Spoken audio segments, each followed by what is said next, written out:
Stop. Before you scroll past this, I need you to hear something. The man you are about to hear about was one of the most recognized faces on American television. Millions of people laughed with him every single week. They bought his merchandise. They visited his store. They rooted for him. And the entire time, there was a side of him that nobody on camera ever showed you. This is not a gossip story. This is not a hit piece. This is the full truth about Chumlee. And by the end of this video, I promise you, you will see him completely differently. Let us go back to the beginning. Austin Lee Russell grew up in the real Las Vegas. Not the Las Vegas of neon signs and poker chips. The Las Vegas of ordinary streets, ordinary schools, and ordinary kids figuring out who they are. His nickname came from his own father, who looked at his son's chubby little cheeks and said he reminded him of a walrus character from a 1960s cartoon. Chumlee. The name was a joke. Nobody knew it would one day be on billboards. He was a childhood friend of Corey Harrison, son of Rick Harrison, the man who ran the gold and silver pawn shop. Chumlee started working there at 21 years old. No cameras, no fame, just a guy behind a counter, learning the trade, cracking jokes, showing up every day. Then in 2009, everything changed. Pawn Stars hit History Channel and became an overnight sensation. And while Rick Harrison was the authority and Corey was the heir apparent, the audience fell in love with someone nobody expected. The funny one. The relatable one. The one who got the jokes wrong and the prices wrong and somehow made it the most entertaining part of the show. At its peak, 7 million viewers per episode. Chumlee was a star. A genuine, merchandise-selling, autograph-signing, candy store opening star. But here is the question nobody was asking at the time. What happens to a person when fame arrives before they are ready for it? What happens when the whole world is laughing at you, not with you, and you start to believe that is all you are worth? Keep that question in your mind, because the answer is about to walk through the door. March 2016. It is late at night. Las Vegas Metropolitan Police pull up outside a house in the southwest part of the city. They are not there for a tour. They are not there for a photo. They are serving a search warrant. And the reason they are there will shock you. A female employee at the gold and silver pawn shop had filed a sexual assault complaint against Chumlee. Now, and this is important, those charges were later dropped due to insufficient evidence. But what the police found when they walked through that front door had nothing to do with the original complaint. And it was bad. Really bad. Methamphetamine, marijuana, Xanax. Drug paraphernalia spread throughout the home. And then the guns. Not one, not two, 12 firearms. An assault-style MP5 rifle. .223 caliber rifle. Handguns. A shotgun. Several of them completely unregistered. Chumlee was arrested on the spot. 20 felony charges. 19 drug possession counts and 1 weapons charge. He walked out on a $62,000 bail, but nothing about his life would ever be the same again. And here is where it gets even more serious. Investigators believed this was not just personal use. They believed he may have been distributing. The man who played the lovable goofball on national television was now at the center of a criminal investigation that could put him away for years. By May 2016, he was back in court. And he made a choice that would define the next chapter of his life. He took a plea deal. Guilty on the felony weapons charge. Guilty on a misdemeanor attempted drug possession count. No prison time, but 3 years of probation, mandatory counseling, and he had to hand over every single one of those 12 guns. The judge looked him in the eye and said it plainly. Stay clean until 2019. And this felony disappears from your record forever. But if you slip up even once, you are looking at 3 to 5 years in state prison. The audience watching in court that day probably thought the worst was behind him. They were wrong, because just months after signing that plea deal, Still on probation, still under the judge's microscope, Chumlee was pulled over in Las Vegas for erratic driving. Officers smelled alcohol before they even opened the car door. Slurred speech, bloodshot eyes, a field sobriety test he could not pass, a blood alcohol level well above the legal limit, a DUI, while on felony probation. By early 2017, a judge had seen enough. 30 days at Clark County Detention Center. He served about 2 weeks before good behavior got him out early, but the damage to his reputation, his career, and his standing on the show was already done. He disappeared from Pawn Stars.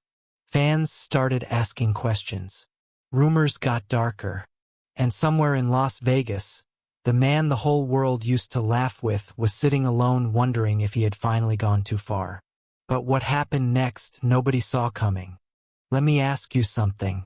Imagine you have spent your entire life being the punchline. Not the smart one. Not the capable one. The joke. The one people laugh at. Not with. Every single day on national television in front of millions of people. Now imagine that underneath that laugh, underneath that goofy grin and those oversized sneakers, there is a real person. A person who is struggling with his weight. A person who just lost his father. A person whose personal life is quietly falling apart while the world is still expecting him to be funny. That was Chumlee. And nobody was paying attention to any of it, because the cameras only showed what made good television. By 2019, he had hit 350 pounds, his heaviest ever. His father, the man who gave him his nickname, the man who first saw something worth celebrating in that chubby-cheeked kid, was gone. His personal life had gone quiet. No explanations. No statements. Just silence where there used to be something. Behind every laugh on that show was a man quietly drowning. But here is the part of this story that I did not expect when I started researching it. He did not quit. Not once. Not ever.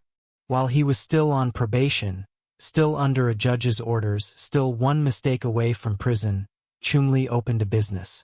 In 2017, he launched Chumlee's Candy on the Boulevard in Las Vegas. A nostalgia candy store. Retro sweets. Branded merchandise. It sounds modest, but that store became a genuine tourist destination. Pawn Stars fans visiting Las Vegas started making it a stop on their itinerary. Today it holds a 4.2-star rating and it is still open, still running, still making money.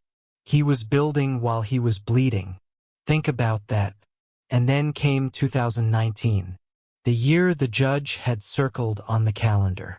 The year everything either fell apart or came together. Chumlee made it. 3 full years of probation completed. No violations. The felony charge officially dismissed. Only a misdemeanor left on his record, the smallest possible footprint from what had been 20 felony charges just 3 years earlier. He had done the impossible. In a city built to break people, he had held the line. And then, as if he had been waiting for that moment, he went all in on himself. In 2021, after years of battling his weight and finally deciding enough was enough, Chumlee underwent bariatric gastric sleeve surgery. He lost 160 pounds. 160 pounds. He posted his before and after photos publicly, without filters, without spin, without a brand deal attached to it. Just a man showing the world what fighting for your life actually looks like. The internet, which had spent years mocking his weight, sharing his mugshot, writing him off, stopped and looked. And a lot of people felt something unexpected. Respect. Because this was not a redemption arc written by a publicist. This was not a carefully staged comeback tour. This was a man who had been knocked down, publicly humiliated, legally prosecuted, and personally devastated, and who got back up anyway. Quietly, stubbornly, on his own terms. Today Chumlee is still on Pawn Stars. He appeared in the 2024 spin-off Pawn Stars Do America. He showed up at San Diego Comic-Con. He flew to Honolulu for the Pokemon World Championship. He runs 2 Instagram accounts, his main page with nearly 820,000 followers, and a passion project called Chumlee Collects where he posts card rips and collectibles with the energy of someone who has finally stopped performing and started actually living. He is also developing a video game, Chumlee's Adventure, The Quest for Pinky, a nostalgic side-scroller built on the things he genuinely loves. Not for the cameras, not for the ratings, for himself. He is slim. He is smiling. He is building something real. So let me bring this home, because this story deserves a real ending. When those police lights lit up outside his Las Vegas home in March 2016, the world made a decision about Chumlee. They decided he was done. They decided the mugshot was the last chapter. They clicked share, they posted their takes, and they moved on to the next story. But Chumlee did not move on. He stayed. He fought. He built a candy store while on probation. He lost 160 pounds after losing his father. He completed every condition the judge laid out and walked out the other side with his record nearly clean. The legal troubles were just the beginning. And what came after them, the real story, the one the headlines never told, was something far more powerful than a fall from grace. It was a man deciding, quietly and without applause, that he was not finished yet. And he was right. If this story hit you differently than you expected, drop a comment below. I read every single one. And if you want more stories like this, the real stories, the ones behind the headlines, hit that subscribe button.